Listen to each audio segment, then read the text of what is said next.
తెలంగాణ రాష్ట్ర గవర్నర్ తమిళిసై సౌందరరాజన్కు మంత్రి హరీష్ రావు కౌంటర్ ఇచ్చారు. వందే భారత్ రైళ్ల ప్రారంభానికి కేసీఆర్కు ఆహ్వానం ఇచ్చారా అని మంత్రి ప్రశ్నించారు. గవర్నర్కు కొన్ని ప్రత్యేక విధులు ఉంటాయని, ఆ విధులకు లోబడి మాత్రమే పనిచేయాలని స్పష్టంగా చెప్పారు. అసెంబ్లీ ఆమోదం పొందిన బిల్లులు గవర్నర్ ఏ ఉద్దేశంతో పక్కన పెట్టారని మంత్రి హరీష్ రావు ప్రశ్నించారు.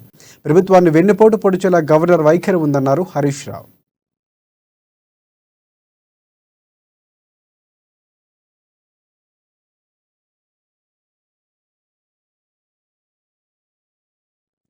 ఇటీవల 3 పెండింగ్ బిల్లులకు గవర్నర్ తమిళిసై ఆమోదం తెలపడంపై మంత్రి హరీష్ రావు స్పందించారు.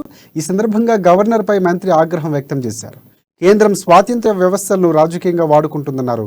అసెంబ్లీ పాస్ చేసిన బిల్లులు గవర్నర్ 7 నెలలుగా ఆపారని, దీని వెనుక రాజకీయం ఏంటి అనేది అందరికీ తెలుసునని అన్నారు. కోర్టులకు వెళ్లి కేసులు వేస్తే తప్ప బిల్లులు పాస్ కాని పరిస్థితి ఏర్పడిందని తెలిపారు. సుప్రీంకోర్టులో కేసు వేస్తే 2-3 బిల్లులు పాస్ చేశారన్నారు. బీజేపీ ఎన్ని కుట్రలు చేస్తుంది, రాష్ట్ర ప్రగతిని ఎంతగా అడ్డుకుంటుందో గమనించాలని అన్నారు. ఫారెస్ట్ యూనివర్సిటీ ఏర్పాటు చేస్తే ఆ బిల్లులు అడ్డుకొని రాష్ట్రపతి పరిశీలనకు పంపారు.